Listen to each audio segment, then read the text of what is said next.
15వ అధ్యాయము 8వ వాక్యములో మనము నేర్చుకుంటూ వచ్చాము. ఏమని నేర్చుకుంటూ వచ్చాము? మీరు బహుగా ఫలించుట వలన నా తండ్రి మహిమపరచబడును. ఇందువలన మీరు నాకు శిష్యులగుదురు. హల్లెలూయా. చిన్న ప్రార్థన చేసుకొని మన వాక్య సందేశంలోకి వెళ్దాం. మహాగణుడవైన మా దేవా, మహోన్నతుడవైన మా తండ్రి, సర్వోన్నతుడవైన మా దేవా, సర్వశక్తిమంతుడా, సర్వాధికారి, నీకు స్తోత్రాలు, నీకు వందనాలు చెల్లిస్తున్నాం. చదువుబడిన లేఖనము నీది ప్రభువా. ఆ లేఖనములో ఉన్న ఆ మాటలు వివరించగలిగిన జ్ఞాన ఉపదేశము నాలో ఉంచి నీ బిడ్డలకు మీరు బోధించి సహాయం చేసి మీరు మహిమ పొందాలని యేసు నామములో ప్రార్థిస్తున్నాం కన్న తండ్రి. ఆమేన్, ఆమేన్. గట్టిగా చెప్దాం, ఆమేన్, హల్లెలూయా. ఇక్కడ చదవబడిన లేఖనము మనకి ఏమని చూపిస్తా ఉందంటే, దేవుని ప్రియులారా, దేవుడు చెప్తున్న మాట మీరు బహుగా ఫలించాలి. మనము బహుగా ఫలిస్తే దేవునికి ఏమొస్తుంది చెప్పండి? మనం బహుగా ఫలిస్తే దేవునికి ఏమొస్తుంది? ఆయన మహిమపరచబడతాడు. ఎవరి ద్వారాగా మహిమపరచబడడానికి ఆయన ఈ లోకానికి వచ్చాడు అంటే, నీ ద్వారాగా, నా ద్వారాగా. ఎవరి ద్వారాగా? నీ ద్వారాగా, నా ద్వారాగా దేవుడు మహిమపరచబడడానికి కోసం ఈ లోకానికి వచ్చాడు. మరి లోకానికి వచ్చిన ప్రభును మనము మహిమపరిచే గుంపులో మనం ఉండాలి. మహిమపరిచే గుంపులో మనం ఉండాలి. అందుకే ప్రభు అంటాడు ఇక్కడ 2 లాభాలు. మనము బహుగా ఫలించుట వలన దేవుడు మహిమపరచబడతాడు. రెండోది, దేవునికి మనము శిష్యులం అవుతాము. మరి దేవునికి శిష్యులమైతే దేవుడు మనకి ఎల్లప్పుడూ గురువుగా ఉంటాడు కనుక మనకి ఏమి తక్కువ వచ్చినా, ఏది కొదవచ్చినా ఆయన మనకు సమృద్ధిగా ఇవ్వడానికి కోసమే ఆయన మనలను బహుగా ఫలించమని చెప్తున్నాడు. చప్పట్లు కొడుతూ ప్రభునామని మహిమపరుద్దాం. మనము బహుగా ఫలించడం వలన దేవుడు మహిమపరచబడతాడు. తర్వాత మనము దేవునికి శిష్యులం అవుతాం. చూద్దాం దేవునికి శిష్యులు ఏ విధంగా అయినామో ఇక్కడ మనము చూద్దాం. అపోస్తలుడైన పౌలు రోమీయులకు ఒక పత్రిక రాస్తూ ఇక్కడ చెప్పిన మాటలు మనము జాగ్రత్తగా చదువుకొని మనము విందాం. రోమీయులకు రాసిన పత్రిక 5వ అధ్యాయము. అపోస్తలుడైన పౌలు రోమీయులకు ఒక పత్రిక రాస్తూ ఇక్కడ చెప్పిన మాటను మనము జాగ్రత్తగా విందాం. 5వ అధ్యాయము 5వ వాక్యమును మనము శ్రద్ధగా మనము చదువుకొని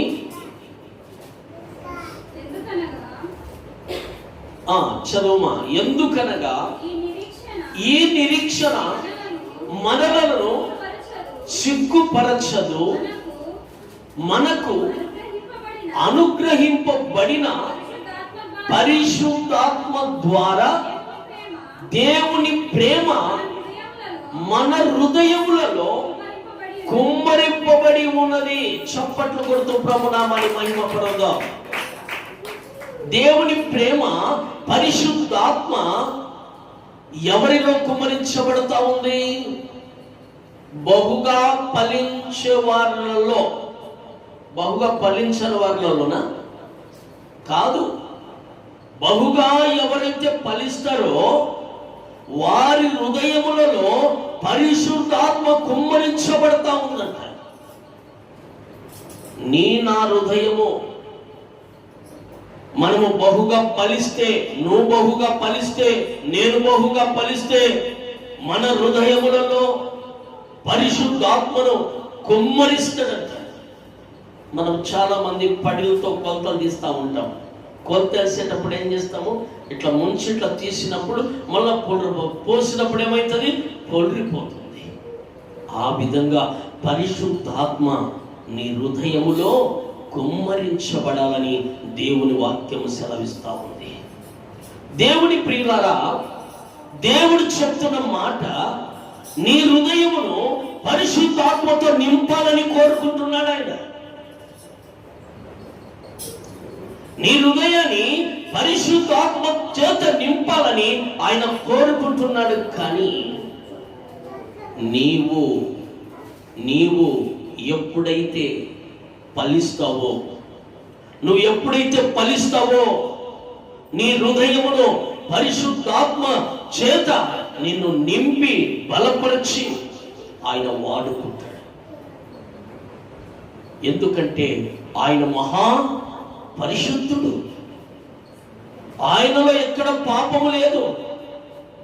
మహాపరిశుద్ధుడు, మహాగణుడు, మహోన్నతుడు, సర్వోన్నతుడు, సర్వశక్తిమంతుడు అయినప్పటికీ నిన్ను నన్ను ఎందుకు కోరుకున్నాడు అని అంటే,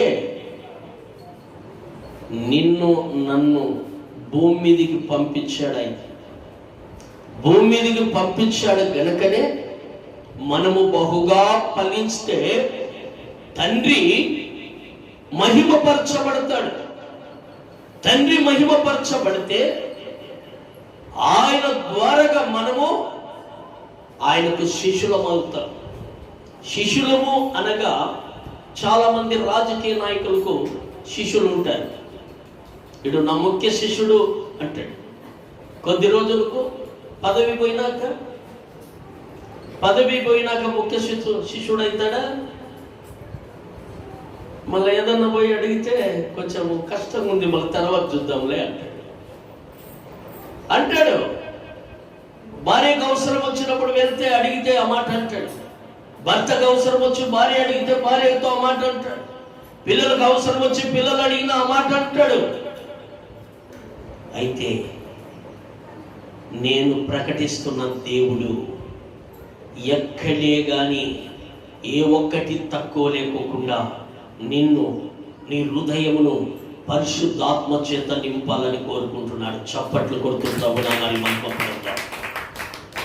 లోకంలో ఉన్న వ్యక్తులు నిన్ను ఆదరిస్తామని చెప్పవచ్చు, మేము ఉండాము అని ధైర్యము చెప్పవచ్చు,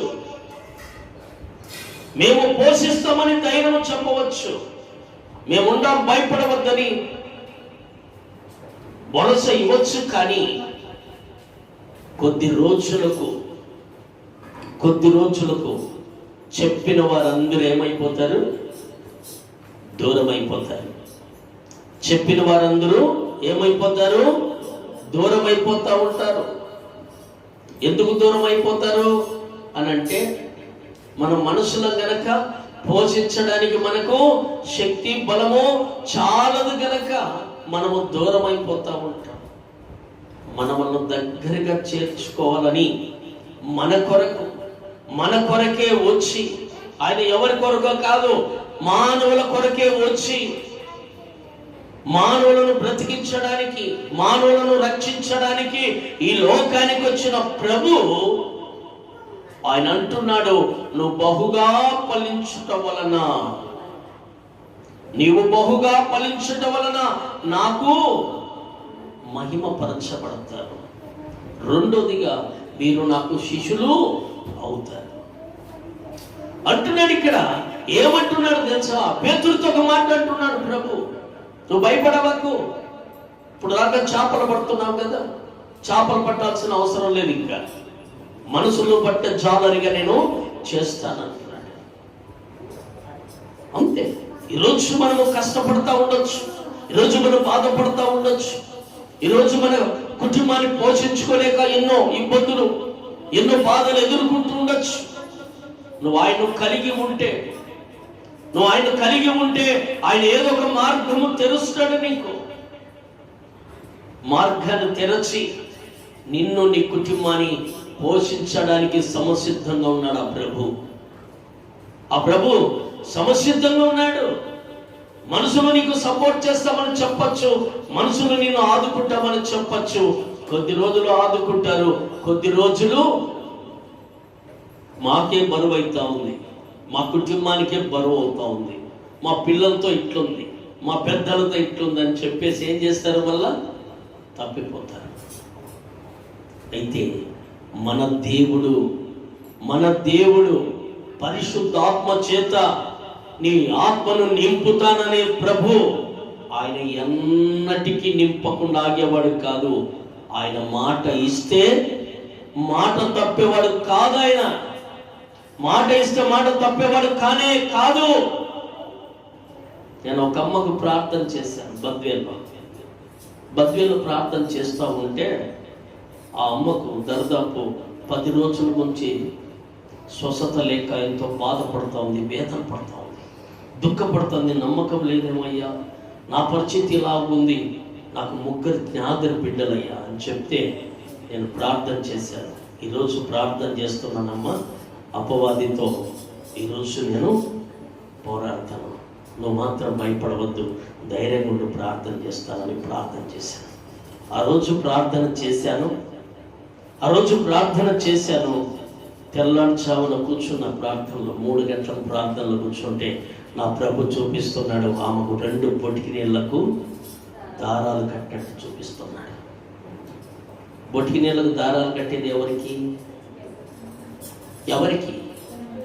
చనిపోయిన వారికి 2 బొటికి నీళ్లకు దారాలు కడతారు. అలాంటి దారాలు నాకు ప్రభు చూపిస్తే అప్పుడు నేను ప్రభు దగ్గర పాదాలు పట్టుకొని ప్రార్థన చేస్తూ ఉంటే నా ప్రభు ఏం చేశాడంటే అవి తెంచేసి ఆ బిడ్డను లేపి కూర్చోబెట్టట్టు చూపించాడు. చప్పట్లు ఎప్పుడైతే ఆ దర్శనము నేను చూశానో వెంటనే వాళ్ళకు 5 గంటలకు ఫోన్ చేసి మేరమ్మ ఎట్లుంది ఆరోగ్యం అంటే, అయ్యా బాగుందయ్యా అంటుంది. అంతవరకు తినిన ఆహారమే అరగలేదయ్యా అన్నామా, తలనొప్పి తగ్గడం లేదయ్యా, బరి కింద నొప్పి తగ్గడం లేదు, ఎదభాగంలో నొప్పులతో అల్లాడిపోతున్నానయ్యా అన్న బిడ్డ తెల్లార్చామున ప్రభు నాకు చూపించిన తరువాత ఆ బిడ్డ చెప్పిన మాట, నాకు బాగుందయ్యా అని చెప్పింది. అట్లుంటుంది మన దేవుడు. ఇస్తానంటే ఇస్తాడంతే.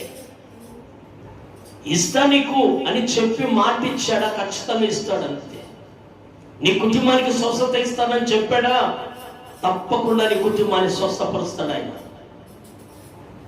నా గురించి మొన్న వారంలో బైక్లో వస్తా ఉంది, కింద పడినా కదా, కింద పడి కాళ్ళు నువ్వు నడచలేకుండా ఏమైంది ప్రభు అంటున్నా, డ్యూటీకి పోతున్నా కంకరలో నడిచేమన్నా ఇబ్బంది అయిందేమోలే అనుకున్నా. లేదు, నువ్వు గద్దించలేదు అన్నాడు.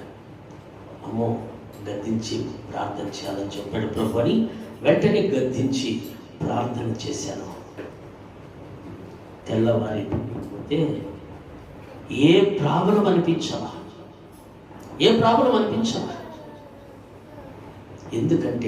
ఎందుకు ఈ మాట చెప్తున్నానంటే దేవుడిచ్చిన అధికారమును బట్టి చెప్తున్నాను ఈ మాట. ఇంకొక అమ్మాయి, కుటాబులలో ఒక అమ్మాయి, యవనస్తురాలు అమ్మాయి, డిప్లొమా చదువుతా ఉంది. అమ్మాయి డిప్లొమా చదువుతుంది. వాళ్ళమ్మ ఒకటే ఏడుపు. ఆ బిడ్డ ఏడవను, వాళ్ళ అమ్మాయి ఏడవను. ఇద్దరు ఏడుస్తూ నాకు ఫోన్ చేశారు. అయ్యా, దాదాపు 2 నెలలు అవుతుందయ్యా, ఈ బిడ్డకు తగ్గడం లేదయ్యా, కంటిన్యూగా బ్లీడింగ్ అవుతా ఉందయ్యా, ఏం చేయాలో మాకు అర్థం కాలేదు. బత్తలపల్లి హాస్పిటల్ తిప్పాము, హాస్పిటల్ అన్ని చూపిస్తున్నాం, మందులన్నీ ఇస్తున్నారు. అయితే ఏ మందులు తిన్నా నివారణ కాలే, బిడ్డలో హుషారు లేదు, పడిపోయిందయ్యా నీరసం వచ్చి అని చెప్పింది. వెంటనే ఆ బిడ్డ కోసం ప్రార్థన చేస్తా ఉన్నాను. ప్రార్థన చేసి 2 నిమిషాలు ప్రభు దగ్గర మౌనముగా కనిపెడుతున్నాను. ప్రభు నాకు చూపించిన దర్శనం, యేసు ప్రభుడు వారు ఒక రక్తం తొట్టిలో ముంచి ఆ బిడ్డను పైకి తీసుకుపోతాడు చూపించాడు. చప్పట్లు అంతే. ఆ దర్శనం చూపించాడు. నేను చెప్పాను, నీ బిడ్డకు ఈ రోజు నుంచి ఇంకా ఆ జబ్బు అనేది ఉండదు, నివారణ అయిపోయింది పో అని చెప్పాను. అంతే. ప్రభు స్వస్థపరిచాడు. ఆ బిడ్డ ఇప్పుడు ఆరోగ్యంగా ఉంది. మీరు తప్పకుండా రావాలి, అమ్మని తీసుకొని రావాలయ్యా, అమ్మని తీసుకొని రావాలయ్యా అని నిన్ననే ఫోన్ చేసింది పాస్టర్ ముందరని ఫోన్ చేసి, అమ్మని తీసుకొని రావాలి, మీరు రావాలయ్యా, మీరు దేవుని దగ్గర ఇంత గొప్ప కృప కలిగి ఉన్నారు, అది మాకు చాలయ్యా, మీరు రావాలయ్యా, మీరు బాగుండాలి, అమ్మ ఆరోగ్యంగా ఉందా, నువ్వు ఆరోగ్యంగా ఉండావా అని చెప్తే, మేము ఆరోగ్యంగా ఉన్నామమ్మా అని చెప్తే వాళ్ళు సంతోషపడారు. మీలాంటి వాళ్ళు ఉండాలయ్యా, మీలాంటి వాళ్ళు ఉంటే మాలాంటి వాళ్ళకు ప్రభు కనికరించి మా బిడ్డలకు మాకు స్వస్థత ఇస్తున్నాడయ్యా, అలాగా మీరు ఉండాలయ్యా, మీ సమర్పణ గొప్పదయ్యా అని చెప్తున్నారు. కాబట్టి మనము బహుగా ఫలించాలి. ఈ మాటలు ఊరికే చెప్పడం కాదు, బహుగా ఫలించాలి. ఫలించకపోతే ప్రయోజనము లేదు. రోజు వచ్చామా మందిరానికి, పోతున్నామా కాదు. ప్రార్థనలో ఫలించాలి, వాక్యంలో ఫలించాలి, వాక్యం చెప్తుంటే అర్థం చేసుకోవాలి, పాటలు పాడేది నేర్చుకోవాలి. నువ్వు ఫలించాలి, ప్రభులో ఫలించాలి. ఆ విధంగా ఫలించినప్పుడే నువ్వు దేవునికి శిష్యురాలు అవుతావు, శిష్యునివి అవుతావు. మొన్న నాకు ఫోన్ చేసింది ఈమా హుస్సేన్ బి ఫోన్ చేసింది, అయ్యా నాకు తగ్గలేదయ్యా, నా పరిస్థితే బాగలేదయ్యా అనేది. అమ్మ పడిపోయిందయ్యా అంటున్నారు బిడ్డలు. మరి ఎవరు స్వస్థపరిచారమ్మా? ప్రభు స్వస్థపరిచాడు. ప్రభు స్వస్థపరిచాడు. దేవుని దాసుని వాడుకుంటున్నాడు. ప్రార్థన చేస్తే నీకు ప్రభు స్వస్థపరుస్తున్నాడమ్మా, చేయకూడదనేది చేయవాక చెప్పాను. నువ్వు చేస్తే నీకు తగ్గదు, నువ్వు చేయవాకు మానే, ప్రభు నిన్ను స్వస్థపరుస్తానని చెప్పాను. ఈరోజు మందిరంలో తీసుకొచ్చి కూర్చోబెట్టాడు. ఇది దేవుని మాట వింటే చేస్తాం. దావీదు దేవుని మాట విన్నాడు. దావీదు దేవుని మాట విన్నాడు కనుకనే దావీదులో దేవుని ఆత్మ కుమ్మరించబడింది. సౌలు రాజు, మొదటి రాజు, ఇశ్రాయేలు ప్రజలకే మొదటి రాజు, దేవుని మాట వినలేదు, దేవుని మాట ధిక్కరించాడు కనుకనే సౌలు రాజు మీద ఉన్న ఆత్మ ఎవరి మీదకి పోయింది? దావీదు మీదకి పోయింది. దావీదు మీదకి దేవుని ఆత్మ ఎప్పుడైతే దావీదు మీదకి పోయిందో, దావీదులో నుంచి ఏమొచ్చింది? ధైర్యం వచ్చింది దావీదుకు. దేవుని ఆత్మ నువ్వు కలిగి ఉన్నావా, దేవుని ఆత్మను నువ్వు పొందుకున్నావా, నీకు కూడా అలాంటి ధైర్యం వస్తుంది. అంతే. నువ్వు భయపడాల్సిన అక్కర్లేదు. నా దేవుడు ఉన్నాడు, నేను ఎందుకు భయపడతా? నా దేవుడు ఉన్నాడు, నేను ఎందుకు భయపడతా? నేనైతే అస్సలు భయపడతాను. దైవం ఉందంటే పదపాటికంటాడు. దైవం ఏం చేస్తుంది? నా యేసయ్యను కనుక్కుంటాయి, అవే బాగా కనుక్కుంటాయి. మనుషులు కనుక్కోలేరు. మనుషులు యేసయ్యలో ఉన్న కృపను మనుషులు కనుక్కోలేరు. దయాలు బాగా కనుక్కుంటాయి. దైవం అంటా ఉంది, నువ్వు దేవుని పరిశుద్ధమైన దేవుని కుమారునివి నువ్వు అంటది దైవం. మనమైతే అలాగ అనలేము. ఎందుకు అనలేమంటే మనలో దేవుని ఆత్మ లేదు. మనలో ఏమున్నది?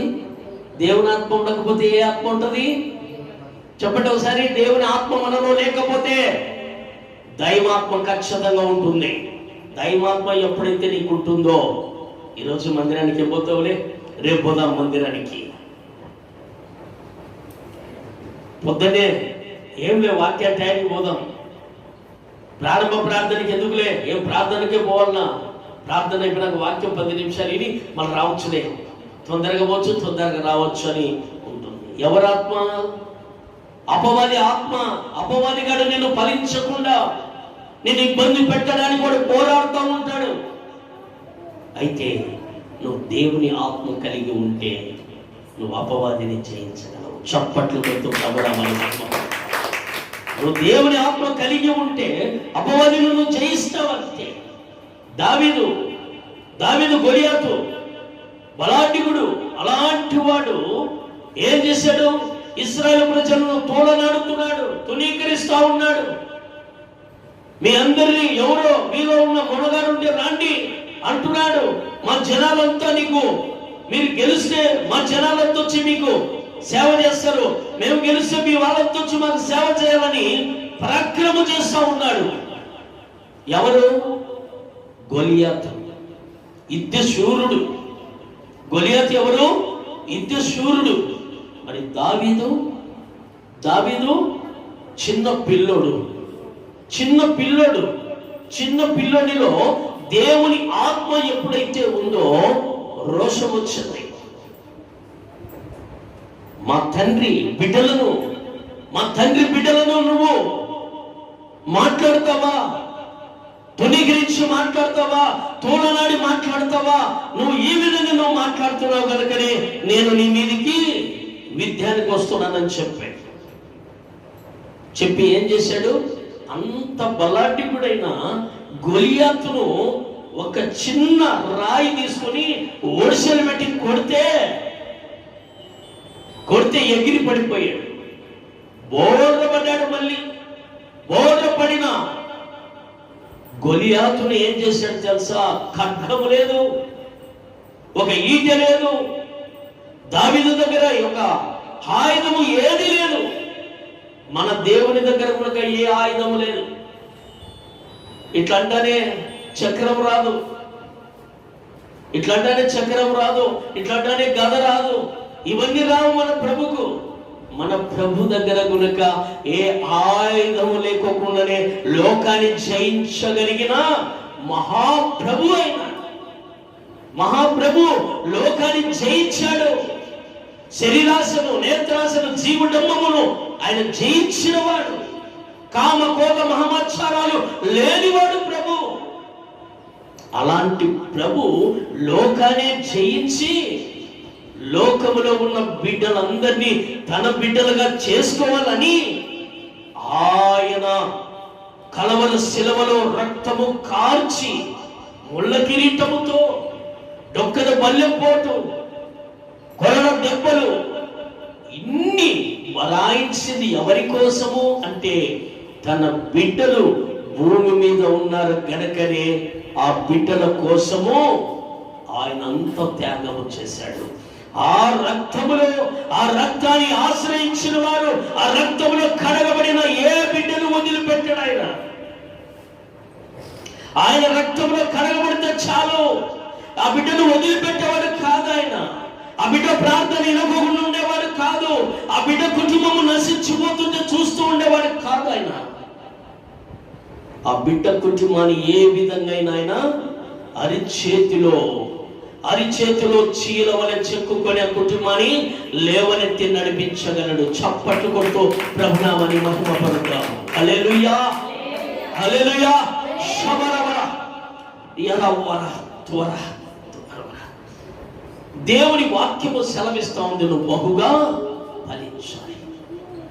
బహుగా ఫలించినప్పుడే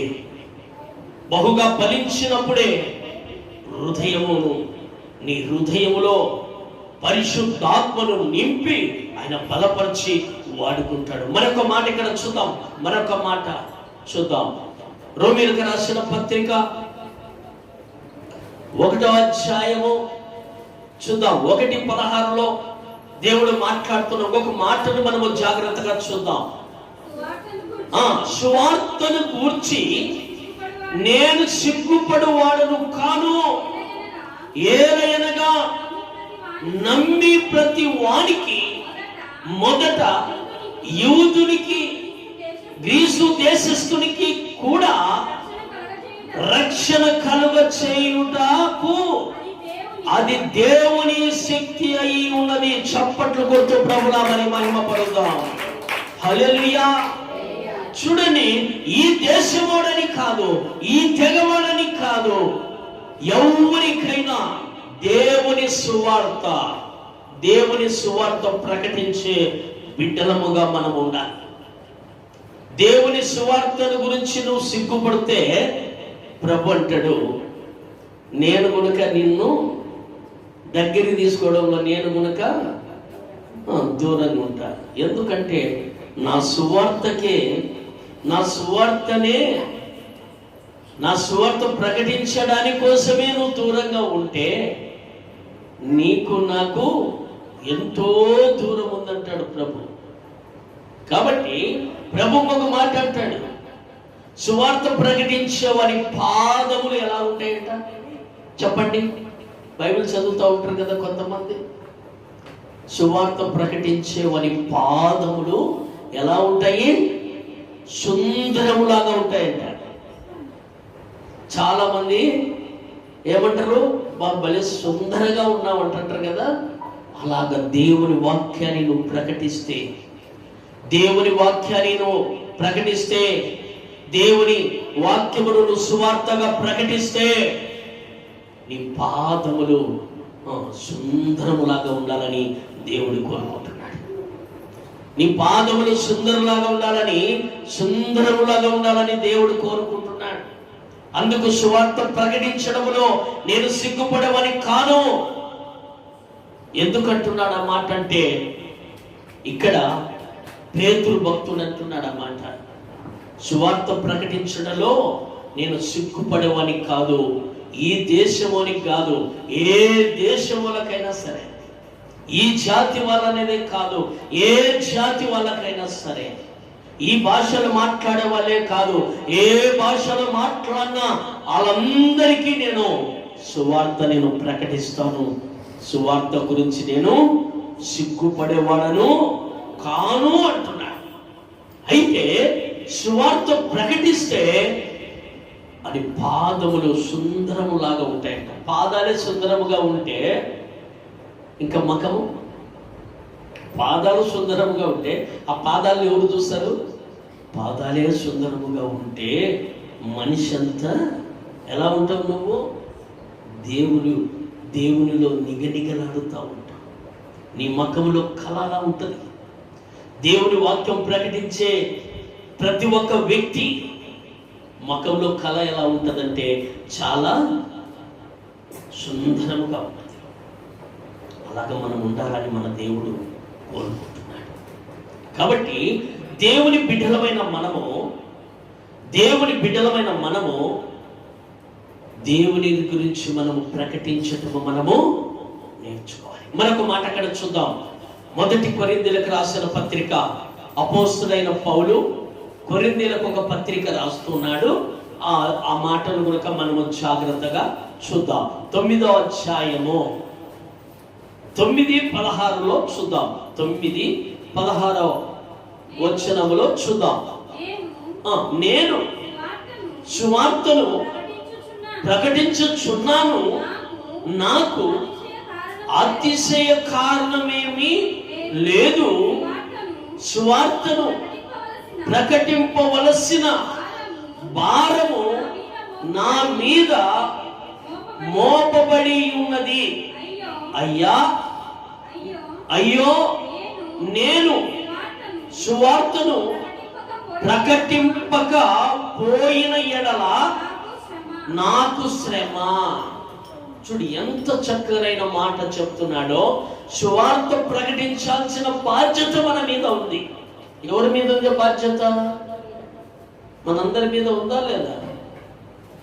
మరి ఎవరికన్నా కానీ సువార్త ప్రకటించి మీరు తప్ప కొత్త వాళ్ళని ఎవరినన్నా తీసుకొస్తున్నారా? సువార్తను ప్రకటించాల్సిన బాధ్యత మన మీద ఉంది.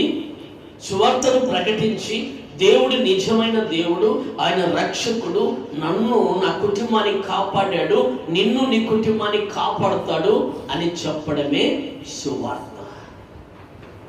ఆ సువార్త చెప్పి ఎవరినైనా ఒక్కరినైనా తీసుకొస్తున్నారా? మరి బాధ్యత ఎవరి మీద ఉంది? మన మీద ఉందా లేదా? ఆ బాధ్యత మన మీద ఉందా లేదా? ఉన్నప్పటికీ మనం తేవాలా లేదా? తేవాలన్నోళ్ళు చప్పట్లు కొడుతూ ప్రభునామని మహిమ పరుద్దాం. హల్లెలూయా, హల్లెలూయా. సువార్త ప్రకటించాల్సిన బాధ్యత మన మీద ఉంది కనుక దేవుని సువార్త మనము ప్రకటించాలి. సిగ్గుపడకూడదు. క్రైస్తవులు అనుకుంటారేమో, వీళ్ళు క్రైస్తవులు అనుకుంటారేమో అని చెప్పేసి దేవుని గురించి చెప్తే, యేసు ప్రభు గురించి చెప్తే క్రైస్తవులు అనుకుంటారేమో అని చెప్పేసి చాలా మంది కనుక ఏం చేస్తారు, బైబిల్ చాటున పెట్టుకొని కనుక వస్తూ ఉంటారు. అవసరం లేదు. బైబిల్ చాటున పెట్టుకొని రావాల్సిన అవసరం లేదు. మన దేవుడు ఈ కులానికి, ఆ కులానికి, మతానికి, ఆ మతానికి చెందినవాడు కాదు. సకల జాతులకు సువార్త ప్రకటించమని చెప్పాడు. సకల జనులకు సువార్త ప్రకటించమన్నాడు. గ్రామములో పట్టణాలకు వెళ్ళి సువార్త ప్రకటించమని తన శిష్యులకు చెప్పి ఇద్దరిద్దరినిగా పంపించాడు. ఇద్దరిద్దరిగా సువార్త కొరకు పంపించాడు ప్రభుల వారు కాలినడకతో సువార్త ప్రకటించాడు. అంత గొప్పవాడుగా ఏ విధంగా అయినాడు ప్రభు అంటే, తండ్రిని మహిమపరచబడిన వాడు, తండ్రిని మహిమపరచబడ్డాడు గనుకనే ఈరోజు కుమారుడు మహిమపరచబడుతున్నాడు. మరి ఆయన కుమారులము, కుమార్తెలము మనము మహిమపరచబడాలనా లేదా? మహిమపరచబడాలంటే మనం ఏం చేయాలి? తండ్రి ప్రకారంగా బిడ్డలు నడవాలి. తండ్రి ఒక బాటలో నడుస్తూ ఉంటే బిడ్డలు ఒక బాటలో నడుస్తూ ఉంటారు. తల్లులు ఒక బాటలో నడుస్తుంటే పిల్లలు ఒక బాటలో నడుస్తూ ఉంటారు. అలాగ నడిస్తే కుటుంబము చల్లా చెదరైపోతుంది. తండ్రి ఏ బాటలో నడిస్తే, పిల్లలు ఆ బాటలో నడిస్తే వాళ్ళు ధన్యులే. తల్లి తండ్రి ఎప్పటికీ చెడు కోరుతారా? చెడు కోరడు. తల్లి తండ్రి ఏం చేస్తారు? నేను మంచి పౌరురాలుగా చేయాలి, మంచి పౌరునిగా చేయాలి, మంచి చదువుకోవాలి, మంచి వస్త్రాలు కట్టుకోవాలి, మంచి చదువులో అభివృద్ధి పొందాలని పొద్దున లేస్తూనే మరి క్యారీ రెడీ చేసి, భోజనం రెడీ చేసి, లేదా టిఫిన్ రెడీ చేసి, మధ్యాహ్నం భోజనం రెడీ చేసి, సాయంకాలము బ్రేక్ఫాస్ట్ ఉంటుంది కదా, స్నాక్స్ సిద్ధపరిచి, మళ్ళీ సాయంకాలం 8:30-9కి ప్రార్థన అయిపోగానే భోజనం సిద్ధపరిచి, ఇన్ని చేసి నడిపిస్తూ ఉంటే మరి మన కన్న తండ్రి మనకు కొదవ చేసి నడిపిస్తాడా? నడిపించాడు. నువ్వు ఏం తినాలని ఆశిస్తావో నా జీవితంలోనే నా ప్రభు నాకు చేస్తా వచ్చాడు. నా జీవితంలోనే చెప్తున్నా. నేను ఒకరి జీవితము కాదు కానీ నా జీవితము నా తండ్రికి నేను ఎప్పుడైతే సమర్పించుకున్నానో, ఆయనకు సమర్పించుకొని ఆయన మాట ప్రకారంగా ఎప్పుడైతే నడుచుకున్నానో, ప్రభువా ఫలానా తినాలని నేను అడగలేదు, కానీ ప్రభే ఆశ పుట్టిస్తాడు, ప్రభే తెప్పించి నాకు పెడతాడు. నేనైతే నాకు తిండి మీద అనేది ఆశ లేదు. నాకు తిండి మీద, ఈ భూమి మీద ఉన్నది ఏది ఆశ లేదు. మరి ఎందుకు డ్యూటీకి పోతున్నావు అనొచ్చు. డ్యూటీకి పోతున్నది అదొక ధర్మం. కుటుంబమును పోషించాలా, అది నా ధర్మం. కాబట్టి కుటుంబాన్ని పోషించడానికి కోసము డ్యూటీకి వెళ్తున్నా. దేవుడు వద్దన్నాడు అనుకో, డ్యూటీ కొనుక మానేస్తా. దేవుడు వద్దు, నువ్వు వచ్చేయి, నేనున్నా, నేను పోషిస్తా అని చెప్పాడంటే నేను మొత్తం ఉద్యోగానికి రిజైన్ చేసి సేవలోనే పరిపూర్ణంగా నిలబడతాను. ఎందుకంటే ప్రభు నాకు ఆ కృపనిచ్చాడు, ఆ ధన్యతనిచ్చాడు కాబట్టి ఆ కృపను నేను కాపాడుకుంటూ ముందుకు నడవాలని ఆశిస్తున్నాను. సువార్త ప్రకటించాలని బాధ్యత ఎవరి మీద ఉంది అంటున్నాడు? తన బిడ్డల మీద ఉంది, తన శిష్యుల మీద ఉంది. తన కుమారుల మీద ఆ బాధ్యత ఉంది. చూద్దామా మరొక మాట అక్కడ చూద్దాం. లూకా సువార్త లేక రండి, త్వరగా అయిపోయేద్దాం. 10 నిమిషాల్లో నా మాటలు ముగించేస్తాను. లూకా సువార్త చూద్దాం. లూకా సువార్త 5వ అధ్యాయంలోకి రండి. లూకా సువార్త 5వ అధ్యాయము 5, 6, 7 చూద్దాం. 5, 6, 7 చూద్దాం. వారు అలాగూ చేసి విస్తారమైన చేపలు పట్టిరి, అందుచేత వారి వలలు పిగిలిపోవచ్చుండగా వారు వేరొక దోణిలో ఉన్న తమ పాలివారైన వారు వచ్చి తమకు సహాయము చెయ్యవలెనని వారికి సభ్యులు చేసిరి. వారు వచ్చి 2 దోణెలు మునుగునట్లు నింపిరి. చప్పట్లు కొడుతూ ప్రభునామాన్ని మహిమపరుద్దాం. హల్లెలూయా. ఇక్కడ పేతురు ఇక్కడికి వచ్చినప్పుడు ప్రభులు వారు చూశాడు. చూసి పేతురు ముఖంలో కళ చూశాడు. చూస్తే చాలా బీద ముఖంగా ఉంది. ఆ బీద ముఖాన్ని ఎప్పుడైతే ప్రభు చూశాడో, ఎందుకు బీద ముఖం వేసుకున్నాడు? రాత్రి అంతా చేపలు పట్టాడు, ఒక చేప పడల. ఇంటికి ఏమని పోతాడు? ఇంటికి పోయే లోపల భార్య బిడ్డలు ఏమడుగుతారు? రోజు ఒక 500 మనం కూలి చేసుకుని తీసుకెళ్తే వాళ్ళము, ఆ రోజు అసలే తీసుకోకుండా ఉత్త చేతాలు పోతే ఇంటికాడ ఉన్న వాళ్ళు అడుగుతారా? అడగరా? అడుగుతారని ఏం చేశాడంటే మక్కము దిగేసుకుని అక్కడ ఉన్నాడు. అప్పుడు ప్రభులు వారు చూశాడు, పేతురును చూశాడు. చూసి పేతురును పిలిచాడు. ఏమయ్యా, ఏమైంది అన్నాడు. ప్రభు తట్టు చూస్తున్నారు అంతే. మీ దగ్గర ఉన్న వలలు పడవల లోపలికి నడుపు, మీ దగ్గర ఉన్న వలలేసి చేపలు పట్టండి అంటే, ఓ బోధకుడా, మేము రాత్రులంతా ప్రయాసపడినామయ్యా, మళ్ళా ఇప్పుడు ఆడ మాకు ఓర్పు లేదన్నట్లుగా మాట్లాడారు. అయినా నీ మాట చొప్పున వల వేస్తున్నామని వల వేశారు. వల వేస్తే విస్తారమైన చేపలు 2 దోణిలకు నిండుతా వచ్చాయి. ఎవరు మాట విన్నాడు పేతురు? దేవుని మాట విన్నాడు. ఈరోజు దేవుని మాట వింటే నీకు, నీ కుటుంబానికి వచ్చిన అనారోగ్యమే కావచ్చు, ఇరుకులు ఇబ్బందులే కావచ్చు, ప్రతిదీ ప్రభు సిద్ధపరిచి నిన్ను, నీ కుటుంబాన్ని దీవిస్తాడు. పేతురు కుటుంబాన్ని దీవించాడు. 2 దోణిల నిండా చేపలు పట్టుకున్న తర్వాత పేతురు అంటున్నాడు, ప్రభువా నేను పాపాత్ముడను ప్రభువా. చూడు ఎంతగా ఒప్పుకుంటున్నాడో, నేను పాపాత్ముడను, నన్ను వదిలిపెట్టి వెళ్ళిపో అన్నాడు. అప్పుడు ప్రభు అంటున్నాడు, నువ్వు భయపడవాకు, ఇప్పటి నుంచి మనసును బట్టే జాలరిగా నేను చేస్తానన్నాడు. మనము కనుక మనసును బట్టే జాలర్లుగా ఉండాలి. అలాగనే ఉండాలి మనము. పేతురుకు చదువు రాదు, ఆయన శిష్యుడికి ఎవరికి చదువు రాదు. మరి అందరూ ఎలాంటి ప్రసంగాలు చేసేవాళ్ళు అయినారు? పేతురు ప్రసంగం చేసింటే 3000 మంది ఒకే రోజుకు బాప్తిసం పొందారంట. బాప్తిసం అనేది మీకు రక్షణ.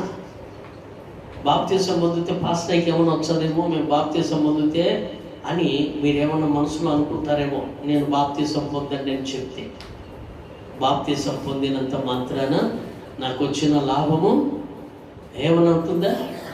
ఏముండదు లాభము. ఒకవేళ బాప్తిసం ఇచ్చినప్పుడు, ఒకవేళ మీరు ఏదైనా కానుక మీరు ఇవ్వాలనుకుంటే ఇవ్వచ్చు. ఇవ్వకపోయినా దేవుని దాసునిగా నేను అడగను. రక్షణ, నీకు రక్షణ ఉండాలా. రక్షణ లేకపోతే ప్రయోజనం లేదు.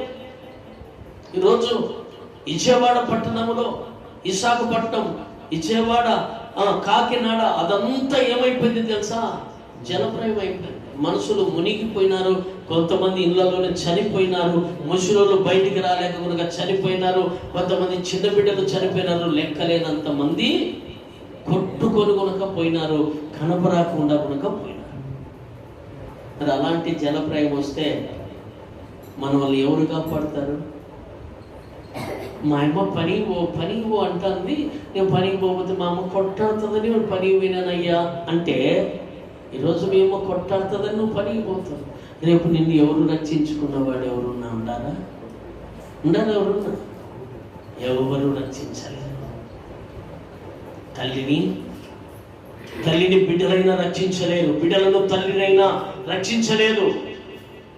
తల్లినైనా బిడ్డలైనా రక్షించువాడు ప్రభే. ఒక అమ్మకు తెలిసొచ్చింది, కానుపు కాలేదు, ఒక పక్క తెలిసొచ్చి పడిపోయింది, కానుపు కాల, తెలిసొచ్చి పడిపోయింది. నాకు ఫోన్ చేశాను, అయ్యా తెలిసొచ్చి పడిపోయింది అయ్యా ఈ పిల్ల, కాన్పు కోసం హాస్పిటల్కి వచ్చామా, హాస్పిటల్లోనే తెలిసొచ్చిందయ్యా అని చెప్పి అనగానే, ఎట్లనైనా ఫోన్ చెవి దగ్గర పెట్టండి, ప్రార్థన చేస్తాం, ఆ ప్రభు చూసుకుంటాడు, గర్భం ఇచ్చింది ఆ ప్రభు కదా, ఆయన చూసుకుంటానులే అని చెప్పి ప్రార్థన చేశాను. నేను అంతే, ప్రార్థన చేసిన 10 నిమిషాలకు మళ్ళీ నాకు ఫోన్ వచ్చింది. ఆ బిడ్డ ఫిరుసులో నుంచి లేచింది, చక్కని మగబిడ్డను దేవుడిచ్చాడని చెప్పారు. చక్కని మగబిడ్డను ఇచ్చారని చెప్పాడు వాళ్ళు. అలాంటి కృప ఇచ్చేవాడు ఎవరు అంటే దేవుడిస్తాడు ఆ కృప. ఆ కృపను మనం పొందుకోవాలి. ఇంకొక మాట, చివరిగా ఇంకొక మాట చెప్పి నా మాటలు ముగించేస్తాను. కీర్తనల గ్రంథము, కీర్తనలు 133 చూద్దాం. 133 కీర్తన మొదటి వచనమే చూద్దాం. సహోదరులు ఐక్యత కలిగి నివసించుట ఎంత మేలు, ఎంత మనోహరము. చాలు. హల్లెలూయా, హల్లెలూయా. ఇక్కడ దేవుని వాక్యం సెలవిస్తా ఉంది, సహోదరులు ఎలా ఉండాలంట? ఐక్యత కలిగి ఉండాలి. ఐక్యత లేకపోతే ఏమైపోతుంది? అపవాది దూరేస్తాడు. ఐకమత్యం లేకపోతే ఏమైపోతుంది అంటే అపవాది దూరేస్తాడు. దూరి రకరకాలుగా ఇబ్బంది పడతాడు. ఇంత రకంగా అక్కడి నుంచి వస్తున్నారు అనుకో, ఏదో ఒక్కకు గిల్లి పెడతాడు. గిల్లి పెట్టి ఏం నాకంటే ముందే పోతుంది, ఏంది ఈ యొక్క కథ చూడమనేసి ఐకమత్యం లేకపోతే. అందుకే దేవుడు అంటున్నాడు, ఐక్యత కలిగి నివసించుట ఎంతో మేలు, ఎంతో మనోహరం అంటది. మరి పేతురుకు ఆ పక్క ఒక దోణి ఉన్న వాటిని పిలవకపోతే ఈ చేపలన్నీ ఒక దోణి పట్టవు. 2 దోణిల నిండా నింపుకున్నారంటే అర్థమైంది, అక్కడ ఉన్న వాళ్ళు వచ్చి కనుక సహాయం చేసి పెట్టారు. మనము కనుక ఎక్కడికైనా చేసినా, ఎవరైనా ఇబ్బంది పడతా ఉన్నారన్నా మన చేతనైన సహాయం వాళ్ళకి చేసి ప్రభునామాన్ని నువ్వు మహిమపరిచే బిడ్డగా నువ్వు జీవించాలి. అలాంటి కృప, అలాంటి భాగ్యాన్ని మనమందరము సంపాదించుకొని ప్రభు చేత దీవించబడదాం. దేవుడి మాటలు దీవించి ఆశీర్వదించునుగాక. ఆమేన్. అందరము లేచి నిలబడదాము.